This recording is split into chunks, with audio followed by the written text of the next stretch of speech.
జిల్లా పరిషత్ ఫ్లోర్ లీడర్గా చేసిన, 2 సార్లు ఎంపీగా కాంటెస్ట్ చేసిన వ్యక్తిని, ఇప్పుడు మేయర్గా ఉన్నటువంటి వ్యక్తిని, మేయర్ పీరియడ్ కూడా 4 సంవత్సరాలు పూర్తి అయిన తర్వాత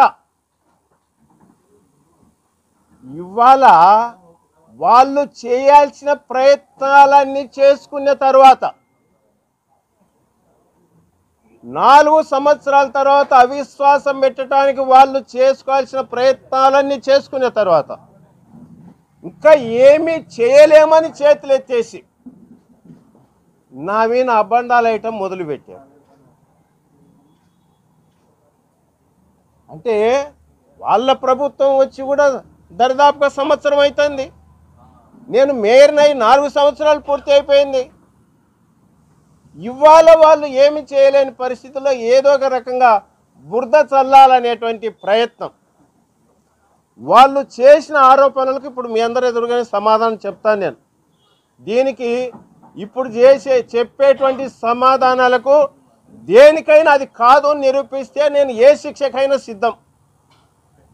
ఒకటి, వాళ్ళు టీడీఆర్ బాండ్ల నుంచి ఏదో బాలసాయి బాబా ట్రస్ట్ నుంచి నేను డబ్బులు తీసుకున్నానంటాం.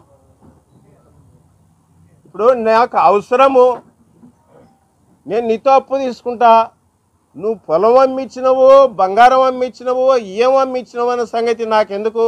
నీ మిత్రుత్వంతో అయ్యా నాకు ఏదన్నా అప్పు అంటే ఇచ్చింటారు. అసలు టీడీఆర్ బాండ్లకు నాకు ఎటువంటి సంబంధం లేదు. ఏం సంబంధం ఉండగా నిరూపించండి. టీడీఆర్ బాండ్లు కరెక్ట్గా ఉన్నాయా లేదా, కరెక్ట్గానే ఇచ్చినారా లేదా, లేకపోతే దాంట్లో ఏమన్నా అవినీతి జరిగిందా నిగ్గదేల్చండి. అది తెలుసండి తప్ప నేనేదో ప్రైవేట్ వ్యక్తి నుంచి అప్పు తీసుకుంటే దానికి దీనికి లింక్ పెట్టి ఆయన టీడీఆర్ బాండ్ల నుంచి తీసుకొని ఇచ్చినాడు, పొలం అమ్మి ఇచ్చినాడు, బంగారం అమ్మి ఇచ్చినాడు, ఇండ్లు తాకట్టు పెట్టి ఇచ్చినాడు, ఏమి ఇచ్చినాడో అది ప్రైవేట్ వ్యవహారం. నేను అప్పు తీసుకునేటువంటి పరిస్థితి.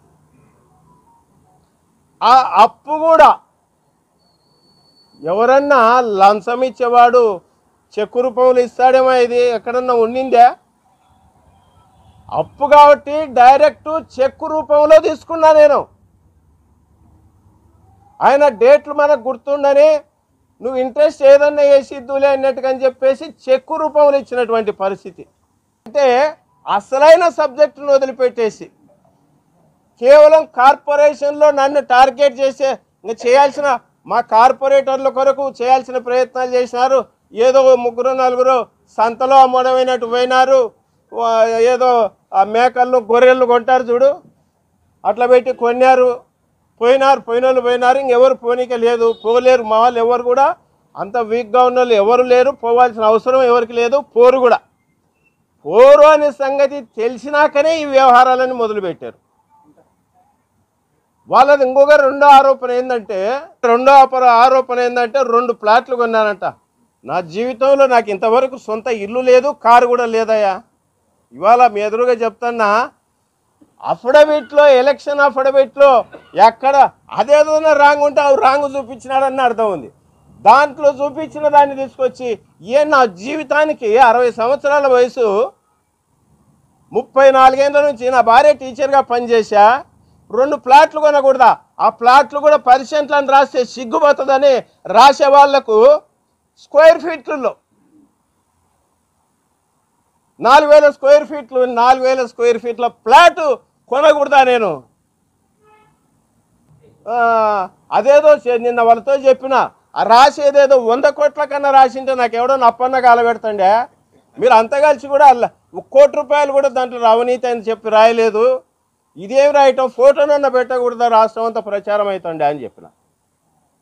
అంటే అంత దిగజారిపోయి అంత నీచంగా ఒకటే చెప్తున్నాం, ఆ 2 ప్లాట్లు కూడా డైరెక్ట్ డబ్బులు పెట్టి రిజిస్ట్రేషను అన్ని డాక్యుమెంట్లు ఉన్నాయి. ఎక్కడ కూడా కబ్జాలు చేయలేదు, దౌర్జన్యం చేయలేదు, ఎవరిని మోసం చేయలేదు, ఎక్కడ కూడా కించెత్తు కూడా కంప్లైంట్ లేకుండా అంత నిజాయితీగా బతుకున్నటువంటి వ్యక్తిని నా గురించి మాట్లాడేటువంటి వేదోలకు ఇవాళ చెప్తున్నా, నేనేమిటికైనా సిద్ధం. ఆయన తెలుగుదేశం నాయకుడు మాట్లాడతాడు. యాడ ఒక కార్పొరేటర్ కూడా గెలిచి ఎరగాడు, నిలబడి ఎరగాడు. నువ్వు నెల్లూరు నుంచి ఇటు బట్టలమ్మకనికి వచ్చినవి, నీ ఆస్తి ఏంది, మా ఆస్తి ఏంది? ఇక్కడ పుట్టి పెరిగిన వాళ్ళము. నేను ఇంజనీరింగ్ చదువుకున్నా, రియల్ ఎస్టేట్ బిజినెస్ చేసిన.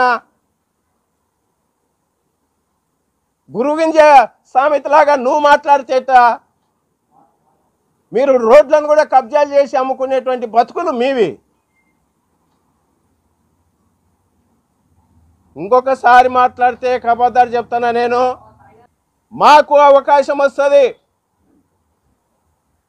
వైఎస్ఆర్సీ పార్టీ కార్యకర్తలు, నాయకులు తెగించడానికి కూడా సిద్ధంగా ఉన్నారు. అందులో మొదటి వ్యక్తి నేనే.